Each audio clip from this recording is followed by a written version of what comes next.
5 years ago, I collapsed after an intense workout, my sweaty temple against that cold gym floor, the sound of weights just vibrating through my entire exhausted body. And I thought to myself, there should be a better way to do this, a way that actually nourishes my body instead of leaves it feeling so depleted. And that moment, looking back, changed everything for me. If you're juggling work and home life and self-care, and you're just feeling like all these different workouts are overwhelming you, switching constantly, and still remaining inconsistent isn't working, I might have something for you. I've been exactly where you are, and I've tried everything. I've done surfboard yoga in Hong Kong, I've done Pilates inside a ball, and after experiencing all of this diversity, I realized that the ancient practice of Ashtanga Vinyasa offers us something radical. It offers us sustainable progress in a way that we can hold on to it for life and grow with it. In this video, I'm going to share why I quit the gym and embraced the mat fully, and how it could be the complete package that you've been looking for that helps your mind and body. But before that, let me introduce myself. I'm Sushmita, but you can call me Sushi, and on this channel, I help you master your mind through yoga poses in a way that actually feels interesting and fun and is based on a time-tested tradition of Ashtanga Vinyasa yoga that helps you cultivate this good relationship with your body and mind so it ripples out into the rest of your life. So put me on full screen, I'm going to be short, and let's dive right in. Our modern fitness culture tells us we need specialized workouts for everything. We've got leg days and arm days and cardio days and rest days. And to me, that feels like a lot to process. If we want to make systematic progress, I realized that doing everything systematically, stretching and strengthening the whole body every single day through a single practice kind of helps you mentally because it provides this framework upon which each of those aspects can be slowly developed. And the second thing is just that energetically, I felt really imbalanced before. In yoga psychology, we have this concept of satwa, which is the state of calmness, rajas, which is the state of activity, and tamas, which is the state of lethargy or just laziness. Now, when we're in the gym a lot and we spend a lot of time around this rajasic environment, it also creates in us this feeling of restlessness and overexertion. And these qualities, while they have their place, when we spend a lot of time in it, it can permanently kind of change us and make us way more like active and wanting and always on. And because we live a life where we're always doing that, it might be helpful to have a practice that counters those tendencies. And finally, I believe that I became much more consistent after practicing Ashtanga, because even if you look at the recommendation made by the American Council of Exercise, they ask us to work out for 150 to 300 minutes per week and to add in 2 days of strength training. Now, while this is sound advice, I also think what it misses out is that whatever you do consistently is better than fragmenting it like this and doing different things. Maybe you miss workouts because the weather outside is bad, or you're just not able to get a personal trainer to help you. When you do something like yoga, you're consistently doing the same thing every day, and over time I realized I was not only getting stronger and more flexible because I wasn't doing them separately, I was doing them in one practice, but also I was way more consistent. And consistency always trumps intensity. So is it true that yoga could meet all your fitness needs? The fitness industry has valid criticisms against this. They say yoga doesn't build enough strength, it has no pull movements, only push movements, doesn't actually build this kind of explosive strength that you get from HIIT, and there's no progressive loading, which is essential as we get older.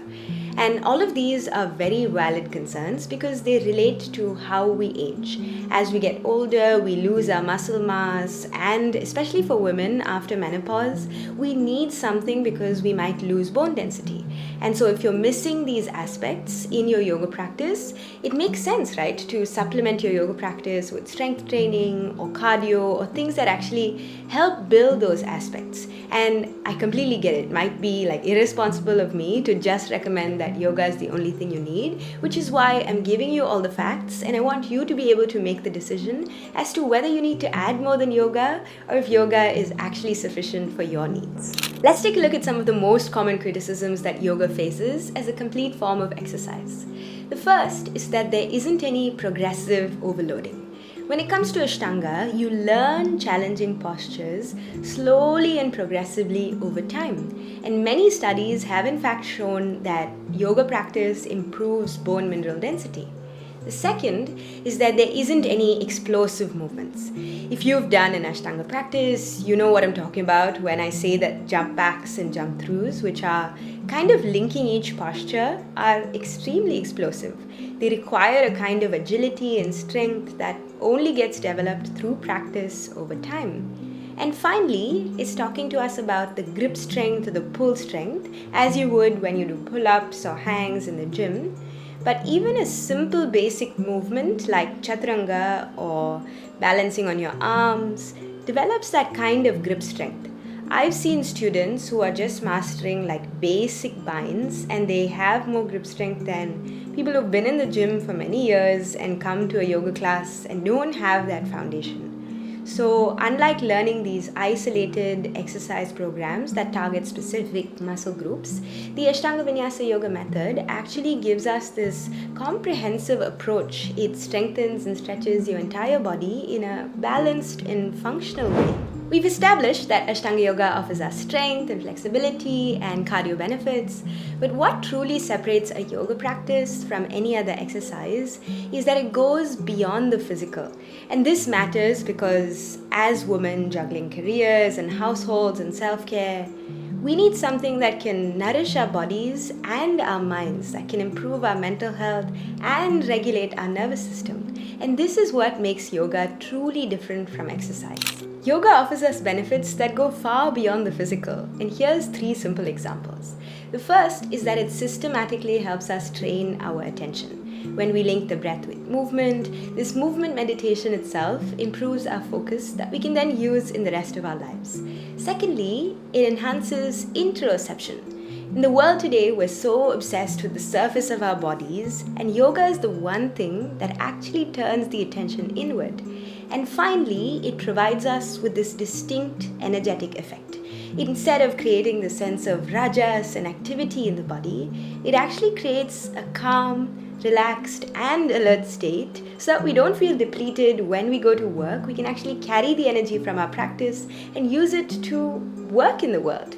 So while traditional exercise offers us something very important, helps us improve our strength and flexibility, yoga, in addition to providing strength and flexibility, also helps us with our mental realm. It has energetic effects that change the way we relate to the world. Our body is completely transformed from the inside out, and it's a practice where we can see real tangible shifts in the rest of our lives. And this integration of our mind and body serves us in a way that traditional exercise doesn't seem to. So is yoga enough exercise? Like most important questions, the answer is it depends on your goals. So if your goals are functional fitness, longevity, just overall health, then yes, yoga can meet your needs. But if it's something more specific, then you can supplement your yoga practice with other forms of workout. But what if the best exercise isn't the one that checks all the boxes, but is rather something that you can stay consistent with for the rest of your life? And for me, yoga seems to be that thing, and that's why I quit the gym. But for you, you start small and see if you like yoga, see if you can maintain it, and see if it improves your life, and then take a call. If you enjoyed these insights, don't forget to subscribe to my YouTube channel. We're trying to grow this community. And remember, yoga, as with the rest of life, should be free and should give you a sense of ease.